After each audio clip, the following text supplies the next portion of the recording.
Good afternoon. Welcome to our version of QI. I'm not entirely sure who's going to be the Alan Davis of the crowd. But we're going to dodge the cat, although feel free to look up cats on the internet. We're going to try and avoid too much trolling. But we do have magical creatures. Rather than trolls, we have elves. So I'd like to thank in advance Joe and Matt for being the QI elves, putting together an excellent set of questions and putting together this esteemed panel. Anything that goes wrong is our fault, not theirs. The elves have been working very, very hard with this one. It's our job to bring down the forest. So we are going to talk about things of geekish nature, computers, project management, and so on. So I would like you to offer a warm round of applause for each of our contestants. Now it says here that the truly scrumptious Rachel Davis, but having known Rachel for a long time, I know her methodological preferences are elsewhere, so I describe her as expialidocious. Please. The strongly encrypted and therefore quite secure Burkhard Ploss. The user-experienced and highly skeuomorphic Lily Dart. And the tail-recursive and very well-linked John Skeet. Right, now, do we have buzzers? Did we end up with buzzers, or is that... we can find out. Somebody hit a buzzer. Is that a yes? So that's Lily's. Excellent. Oh, I like that. Retro, that's good. Okay. Could anybody tell what that was?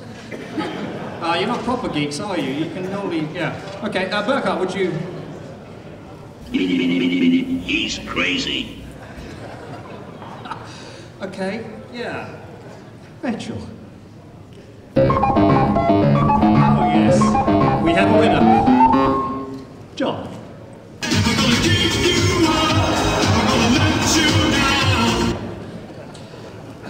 Right, so, sadly there are no Rick-rolling questions. So, let us begin. Let us start with, unusually enough, question one. Unusually, I mean, elves, this should have been 0. How are sheep responsible for iPads?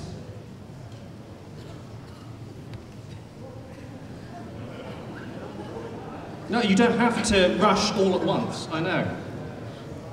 How are sheep responsible for iPads? You can always just, the worst that can happen is you'll be wrong. And this will be remembered for evermore. He's crazy. God. Okay, is there wool involved in iPads anyway? No. Good effort, but no. But yeah, you need to get under the wool, so to speak. He's crazy. You couldn't possibly have iPads without black turtleneck sweaters. I think I want to award a point for that. I think that is very, very true. Yes, it's not the answer I'm after, but I'm very happy with it. Is anybody going to offer any other answer? Give us a clue. A clue under the wool. You've got to think layers in terms of a sheep. You're going to the core of the sheep. First of all, you encounter the wool. What's next? Leather? Close. Well, yes, leather, but skin. Skin? Right, okay. So, Rick, and why would this be? You didn't ask why before. The skin. Skin! That's all I got. Does anybody want to go with the why? It is to do with skin. Why sheep have skin? No, it's the connection. Why do iPads have skin? No, why sheep have skin, and that's important for iPads. Some parts of the actual build process uses bits of skin. No. Okay, I think I'm gonna have to reveal this one. The amount of skin that they have. The size of an iPad, or indeed any e-reader, is based on the standard measurements of a paperback book. The size of books is related to the amount of skin that sheep have, because this is how books were originally made. Indeed, the elves have informed me that folding a skin of an average sheep 4 times results in a duodecimo, the equivalent of an average-sized paperback or of an iPad. So if US paperbacks are smaller than UK paperbacks, do they have smaller sheep? Yeah, so they can have more. So from a metric point of view, they like more, bigger, it's more impressive. But we shall be getting on to that. So there you have it. Sheep are responsible for the size of iPads. Thank you very much. Now, what could you have won in 1943 if you completed the Daily Telegraph's crossword puzzle in under 12 minutes? John? A job at Bletchley Park. Correct. As a codebreaker. So as a follow-on question, what was their decrypting machine called? The bomb. Excellent. Latency. Got to live with it. And the world's first programmable digital electronic computer was? Zusa Z1. He's crazy. Almost. I was wondering if that was going to come up. That was not the world's first digital electronic. What was the thing that distinguished the Zusa 1 in the 1936? Zusa Z2 or He's Z3. crazy. The first one was relays. First one, it was mechanical. That is the distinction. So it's normally the award goes to Colossus as the first digital electronic. This is the problem. When everybody tries to go for the first computer, you have to run a whole series of adjectives in front of it to get precisely the right one. Because the mechanical ones are somewhat electromechanical ones. That was Sousa. Mechanical, that was Babbage. Digital electronic, that was Colossus. And is there anything else we want to say? Yes, so the Americans did not get that one in 1946 with ENIAC. So that is the only thing we have to say about mathematicians, musicians, crossword winners, and even chess grandmasters who were recruited to Bletchley Park. So you each have one of these in front of you. So here's the question. What are they? And what were they originally designed to do? Originally. He's crazy. Well, they're punch cards. Okay, that's good. Yes, and then they were originally used for programming looms for Wee-Wing. Correct. Yes, they were not originally used for computers. Jacquard mechanical looms. Speaking of mechanical, process of manufacturing textiles, Industrial Revolution, and all of that, which I'm sure you studied at school. Each position on the card responds to a programming pain point in the 20th century, but prior to that, it's a bolus which describes the hook and the positioning of the hook, which can be raised or lowered depending on whether or not this is a hole or not. So we later repurposed this from textiles to computers. Now, a question that is I'd like to throw in there, what is the additional relationship between textiles and computing and the moon? I'll be a little more specific, and Apollo.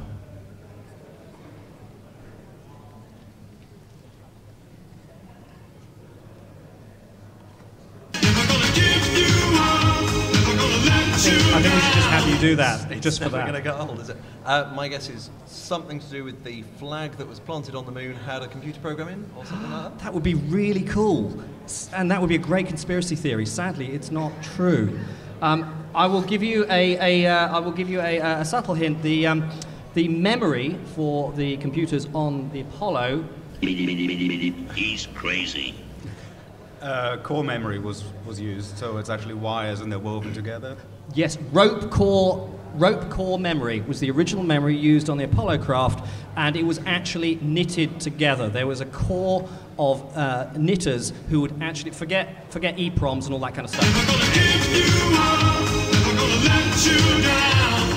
Were they the same as the Shreddies knitting grandmothers? I think there's half a point for that. I don't know if we do half points, and if they get rounded out. Do we do floating point arithmetic? Points instead. Yeah, 0.75. Okay, we'll go with that one. Right, what company apparently provides the best totally seamless user experience? Usually you'd say Apple. Oh, it's not there. It's one word. It's not there, really. It's not there, no. He's crazy. None of them? I think there should be that. What company provides the best totally seamless user experience?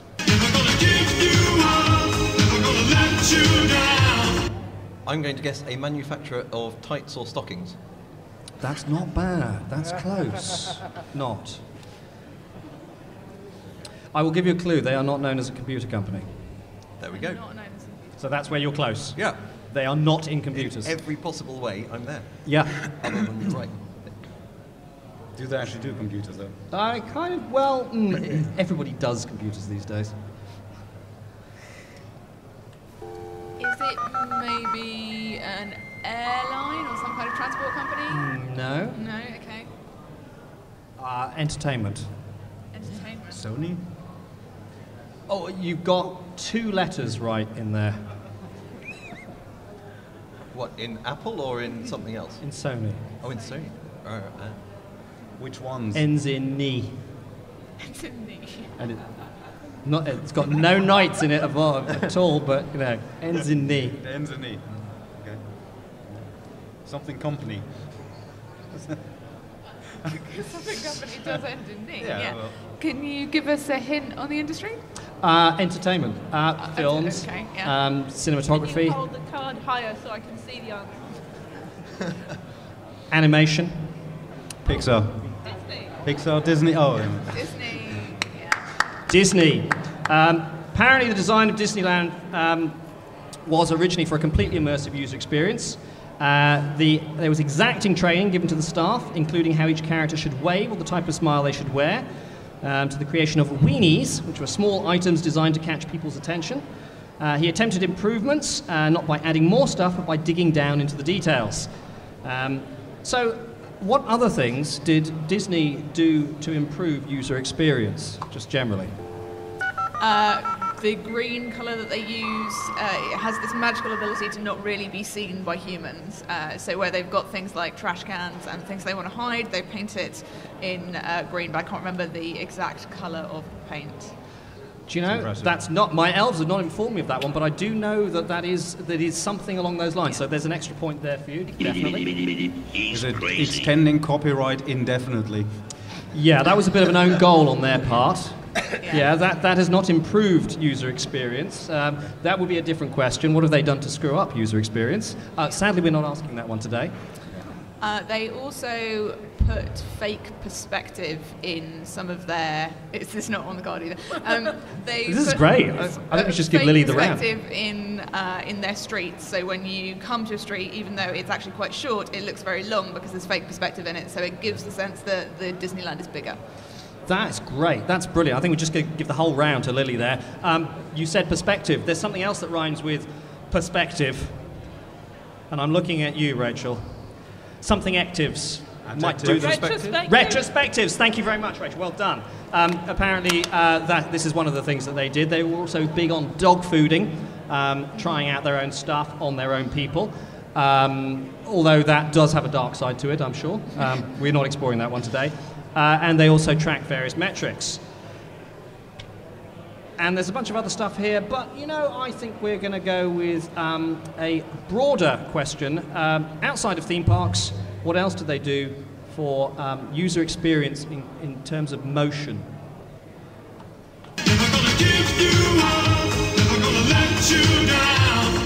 They pioneer motion capture sort of vest things. That wasn't them, but it is to do with animation. So, Ollie Johnson and Frank Thomas wrote the 12 Basic Principles of Animation. This is definitely worth looking up. Basically, it's about the physics of movement and how you exaggerate something to really make a point and get a sense of, it breaks the basic laws of physics, but cartoon physics works very well for exaggerating and giving feedback. So that's definitely worth looking up.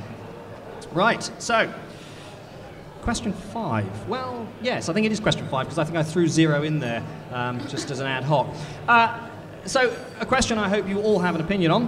What is the biggest problem with the waterfall methodology? Risk. Risky risk. Risk, which is also a very good game. No, I'm afraid it's not. Time zones. Because. Because. Because it's John, and time zones are always the answer. Yeah. Or Mongolian bell separator, but I'm not sure that's got as much to do with. No, I'm going to give you something. I'm not entirely sure what for time zones, because I do feel that is relevant in some roundabout way.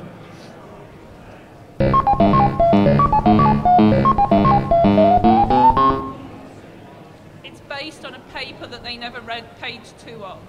Ah, right. Okay, so this I'm going to give. That's not the answer I got in front of me, although it's part of the answer. It is certainly there's such detail.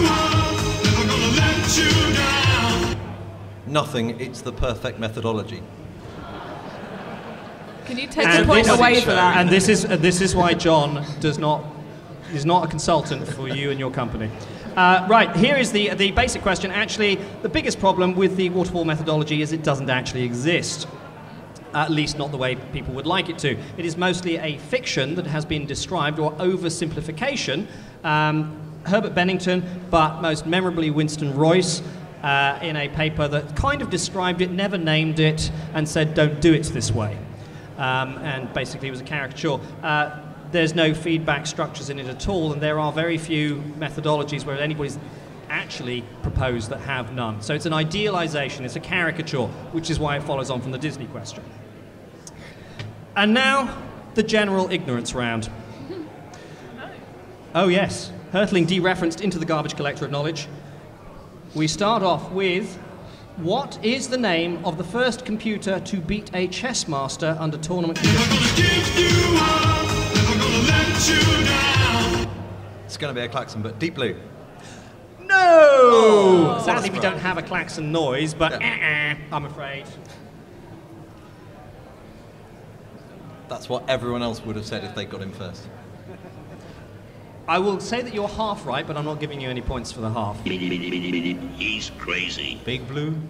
And you're less right.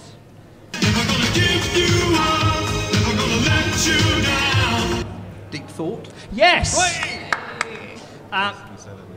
Basically built by IBM, named after the computer in Hitchhiker's Guide to the Galaxy. Beat a number of international chess masters.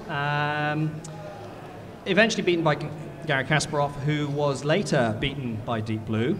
So that was a later iteration. It started off the IBM trend. Deep Thought started off the IBM trend of naming their chess computers Deep something. So Deep Blue, Deep Fritz, Deep Junior, and so on. Deep Fry. And I can think of some extrapolations that we are not going to explore in this round. Who is Ada Lovelace's father? Or was? He's crazy. It was Lord Byron. Lord Byron, Lord George Byron, the famous poet. Yes, indeed. So Augusta Ada Byron was her full name, later becoming Augusta Ada King, Countess of Lovelace. She was named after Byron's cousin, Augusta Byron, and it is notionally Ada's mother resented all the family connections so much that she decided to have nothing to do with poetry. She didn't want to teach her the fine arts, and so she taught her, but had her brought up in the ways of mathematics. I have recently read an Augusta Ada Byron paper, and she out-geeks pretty much everybody in this room. It is quite stunning.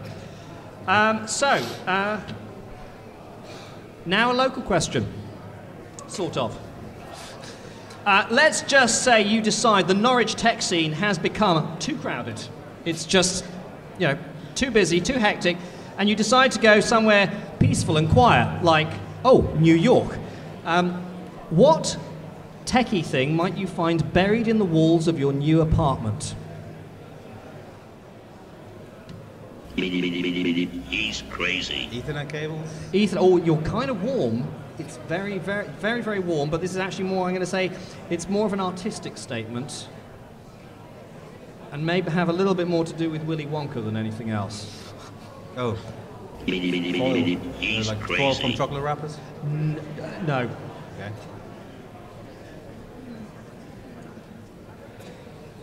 If I take the letters, so in what country is New York? This is not a trick question. USA.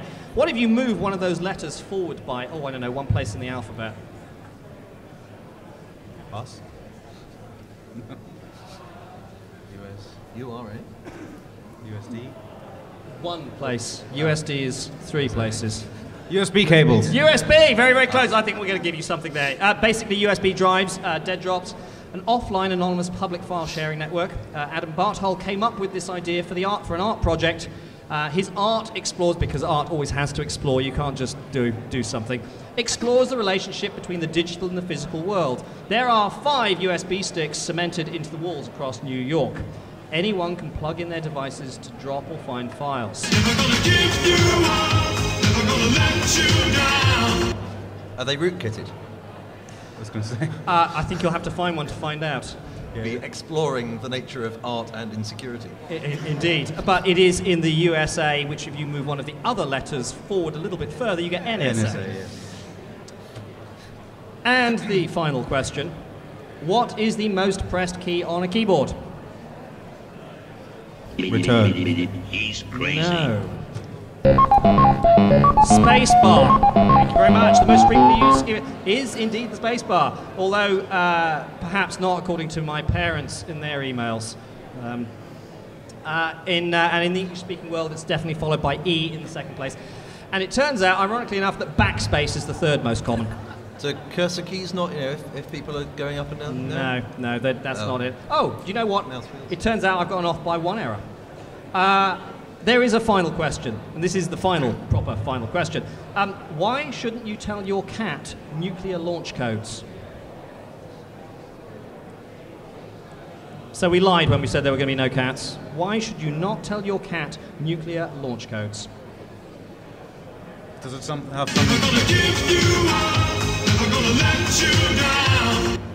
I wouldn't put anything past our cats. Okay, so you've got suspicious cats, dodgy cats. Yeah, but that's not it. That's a very personal answer, John. Thank you. You said, why wouldn't you tell your cat? So it's just, That's true. All right. would Yes, one that's not right. tell Okay. one? No, I think John gets a point for pedantry and precision. That's always worth something. Why should one not generally tell cats? Because I don't listen. Because they don't listen. No. That would not be the reason to not tell them. Okay. Apparently, in the 1960s, the CIA attempted to spy on the Kremlin and various Soviet embassies by turning cats into listening devices.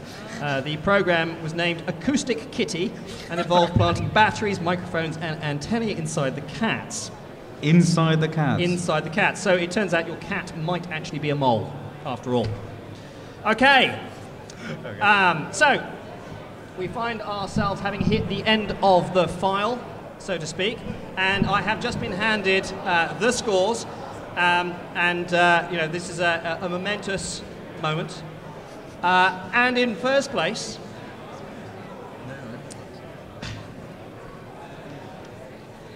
I don't think that's actually how it works. Okay, right. So I'm going to do this one from. We're going to do this in reverse, actually.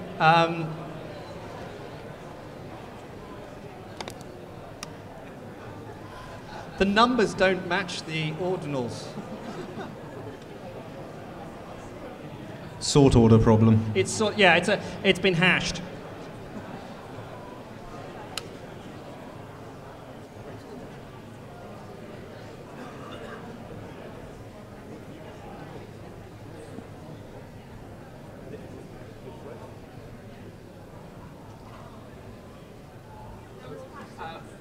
Right.